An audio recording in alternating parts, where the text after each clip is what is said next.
Hey, so I think we're on, but I'll just make sure that we are in fact going live. Okay, I think we are. Perfect. Hey, and welcome to this session to my first thousand live video, where I'll be talking about something of very, importance because this is something that most people don't talk about, which is failure. So quite often when you create something, when you put it out there, you'll see that it doesn't take off, right? I know this happens. This is exactly what stops a lot of us, in that we put in a lot of effort to build something, to create something massive, but it just doesn't sell. So what do you do then? I mean, I always recommend always validate the idea before you actually release it. But if you didn't have time to do that, or if you didn't know how to do that and you skipped past it, you went straight to the finishing line and turned out the finishing line was further away, what can you do? Which means that if you end up with an asset that's not selling anymore, how can you repurpose it? How can you pivot it so that you're able to still make some money with it? Now, I'll tell you a little bit of story. So when I first got started, one of the very first mid-ticket item I created and sold was a $497 training on email marketing. So I was a copywriter. The thing I knew really well was how to write great emails. So I created a simple product for about, I think it was $7 at that time. I sold it to 100 people, didn't get that many buyers, took those 100 people, put them in a back-end webinar. We only got like 20 people showing up. And I sold a $497 product. I made one sale. That's it. I spent about 2 weeks recording the entire product, another week or so perfecting at that time webinar script, which actually meant I wrote down everything and I read the whole webinar script because I was so scared and I couldn't just ad lib it. So I spent about 3 weeks to 4 weeks of time, made one sale for $497. And sure, I had an asset that I could continue to sell over and over again, but that asset, first time around, just didn't sell. So sometimes when you create something and it doesn't sell for the first time, it's very unlikely that it's going to sell next time as is, if you repackage it as is. So what can you do? How can you pivot? Now, first of all, if you realize that, let's say, you sell something at maybe one-time price or a monthly price, a yearly price, and it's just not taking off, you need to think about what else can you do. So let me share my screen with you, and I'll kind of explain that graphically. All right, there we go. So what you don't want is your $497 to go down and drain, right? That's a bad thing. So what you want to do instead is you want to refocus your energy. You want to make sure that you are able to pivot from this. So let's say in my case, I sold like an 8-week masterclass for email marketing, right? Including I'm going to review your emails when you write them.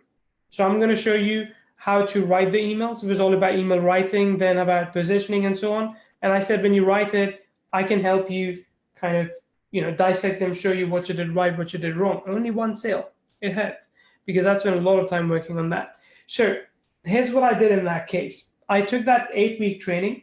I took out small parts of it and I turned those into YouTube videos, right? This is just kind of putting out the free content, optimize them underneath those YouTube videos, put a link to your sales page. If you want the whole training, go buy it here. Drive some extra traffic with that.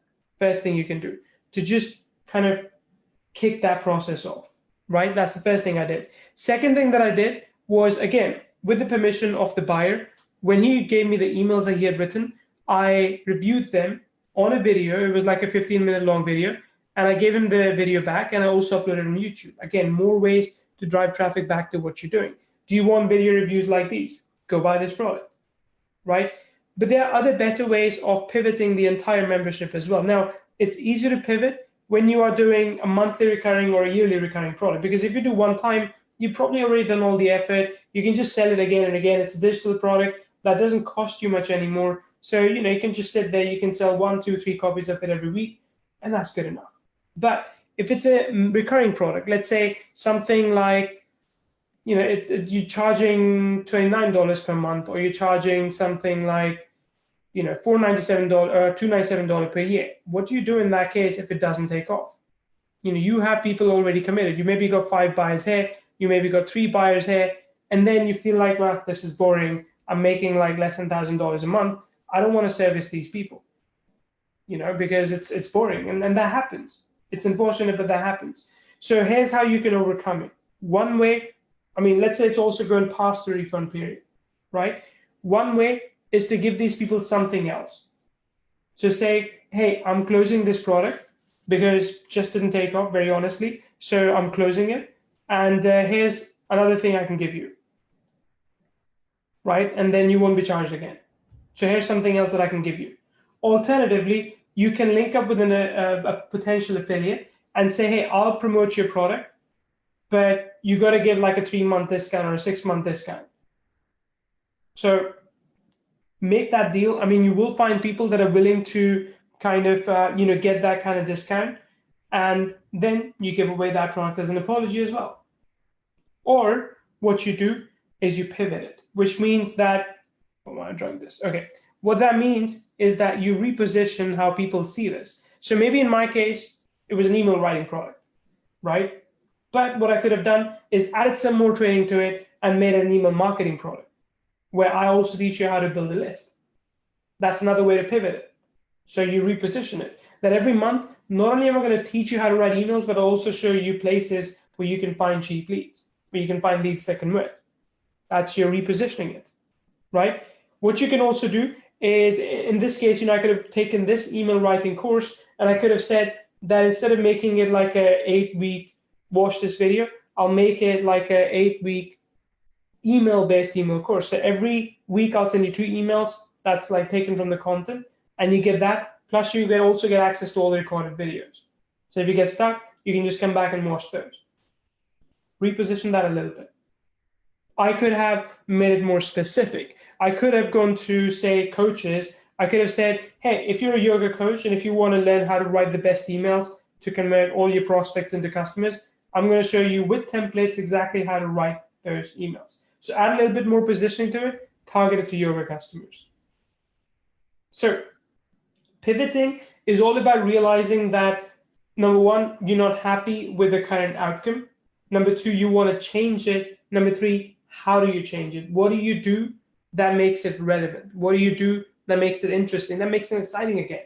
Because these things happen. You might have a really good membership site, but a year later, 2 years later, people get bored. They feel like they're not getting any more value out of this, and you have to excite them again. If you think about Ryan Deiss, he had an entire Facebook group that keeps people engaged. So you need something like that. I could have added another Facebook group to it so that it's not just a course, but it's a community. Now, Facebook groups only really work when you have a big enough community. But if you do that, perfect, great. That's one way to reposition your course as well. So the key thing I want you to take away from this is that just because you created something and it didn't sell doesn't mean you did bad. Doesn't mean that, you shouldn't do it again. If anything, it means that you have a chance, you have an opportunity to talk to people and see how you can improve the offer, how you can improve the product, how you can make sure that they find more value out of it that you originally implied to them. So maybe you did a bad job at writing it. Fine. You're a bad sales copy. That's okay. It happens. Improve it. Or maybe ask them what else would they like with this. If they say, oh, I want it to be specific about my niche, figure out if that niche is big enough and go after it. If they say, oh, this is okay, but I don't watch videos, I read PDFs, convert that into PDF. See if you can afford to do that and do that. If they say, oh, I like this, but it doesn't have like checklists that I can use for every email that I send, create checklists. Take that feedback. What I quite often do is people, when they're exiting, I ask them a very quick one question. Like the question would be, why are you not getting email writing playbook today? I give them 4 options. Number 1, this, number 2, this, number 3, 4. You can even give them a subjective answer. Let them respond. See what they say. They might say price is too high or not quite what I expected. I wanted this, I wanted that. And hey, if you can overcome that objection, you can even collect their email address and you can just say, hey, I've decided to add this in right now. If you want to get it, go ahead and get it. So pivoting can also happen during your product launch. It doesn't need to happen after. People are scared of asking for feedback when they launch something because they feel that feedback is a negative thing. It will make people think that I'm not doing a good enough job. You are doing a really good job. But what you need to do is you need to make sure that you position, you align your product perfectly in terms of what people expect. So tell me what you think.